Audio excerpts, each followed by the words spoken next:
Okay, let's dive into this explainer. Today, we are breaking down a seriously fascinating, super detailed script for a 3D animated short film called The Skeleton's Solitude: Life After Humanity.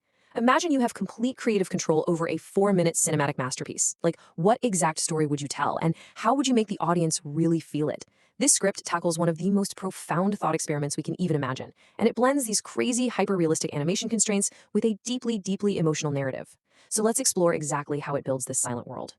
It starts off by forcing us to confront a terrifying, totally universal question right out of the gate. What if you were the last human on Earth?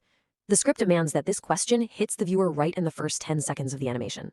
It's not just some casual thought experiment, It's an absolute existential gut punch. It's designed to instantly pull you into the narrative and hold you there, making you wonder what on earth you would do if you woke up and everyone was simply gone.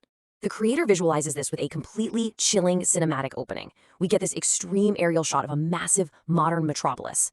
But there's no traffic, no people, no ambient city noise at all, just pure unsettling silence. Then we cut rapidly down to street level, finding our protagonist, a literal skeleton standing completely alone in the middle of this massive intersection.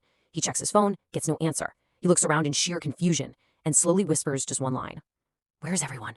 And then the camera rapidly pulls backward, revealing the terrifying scale of the deserted city. Now, before we get deeper into the story, look at the strict technical rules the director lays out to make this 4-minute world feel so visceral and real. We're talking native 4K UHD with ultra-detailed 3D environments. The skeleton character? He must remain entirely consistent. No anatomical distortion, no changing his cap, his bones, or his clothes. We need realistic physics, cinematic lighting, dramatic shadows, and absolutely seamless transitions between scenes. These rules are absolutely crucial because they ensure the audience never breaks immersion for even a single second. It fully anchors the emotion in a believable reality. So let's move right into phase 1, the empty world setup. To build that initial shock, the script doesn't just tell us the world is empty. It uses brilliant environmental storytelling. The skeleton initiates this frantic search protocol. First, he runs through suburban streets, knocking on doors, peering through the windows of abandoned homes. Nothing. Next, he navigates an abandoned hospital. Just imagine the smooth, professional camera movements gliding through these silent corridors and past empty reception desks. It completely amplifies the sheer emptiness of a place that's usually bustling with life and urgency. Finally, he reaches the city center. Towering skyscrapers, empty restaurants, deserted offices. The visual scale of the absence just keeps growing. This brings us to phase 2, absolute freedom and chaos. Let me ask you directly, how would you react if you suddenly had every single resource in the world at your fingertips, with absolutely zero consequences or rules? Suddenly, the realization hits him, all the world's resources are now available.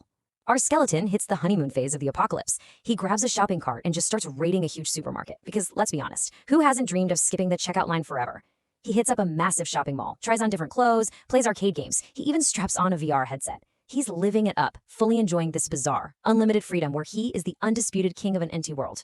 And this brilliantly illustrates the core tension of the script. On one side, we have the illusion of freedom. He literally walks into a luxury showroom, picks a high-powered sports car, and takes it for a joyride through the empty streets with these dynamic, cinematic camera angles tracking the action.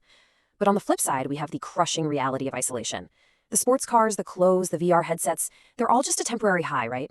They're masking the pure silence, the empty chairs, and the failing infrastructure of the world around him. Which brings us to phase 3, the weight of solitude. The adrenaline wears off, the joyride ends, and the true gravity of his situation really begins to set in. Desperation creeps back. He starts looking for answers again, entering a technology store to turn on computers and search the internet. He's watching for emergency broadcasts, but every screen shows only silence, static, or old, lingering messages. He even visits an abandoned airport, just wandering through empty terminals, past untouched luggage and parked aircraft. I mean, these are places literally designed for massive global connection, but now, they only offer the echoing ghosts of a vanished humanity. Notice how the script dictates the passage of time through environmental decay. It's not just about the skeleton, it's about the world moving on without us. In a matter of days, grass begins to crack through the pavement. Over weeks, plants spread across skyscrapers, birds fly freely through the streets, and wild animals reclaim the urban sprawl. Eventually, the electricity, the very lifeblood of the modern city, begins to fail. Nature is systematically taking back the concrete structures humans built. The emotional peak of this isolation hits when the skeleton drives far outside the city limits.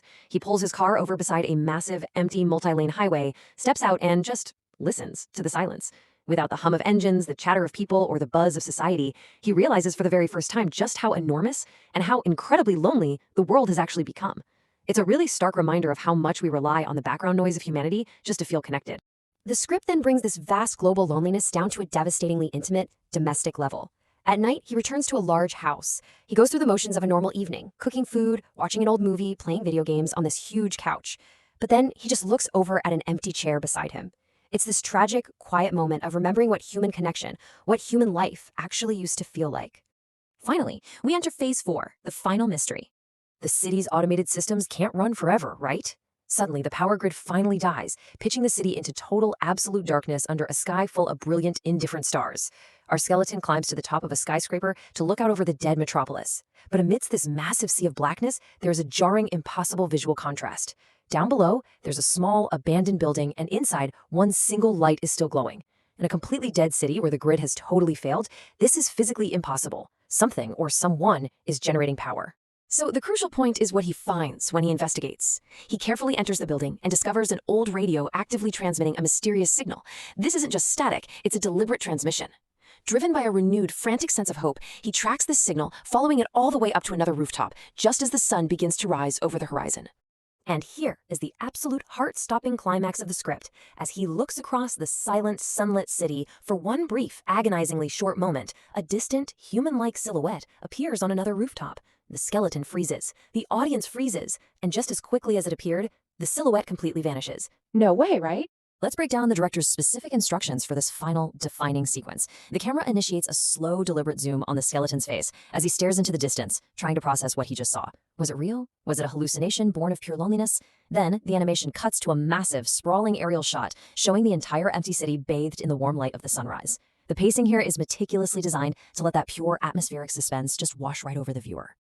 The script explicitly states to end with a mysterious, cinematic feeling that leaves the audience questioning literally everything they just watched. It forces us to ask this lingering, provocative thought: is the skeleton really the last human alive? Or is there someone out there in the ruins? It's a brilliant, completely ambiguous conclusion to a perfectly structured narrative. Thank you so much for joining me for this explainer, and well, I will leave you to wrestle with that final question.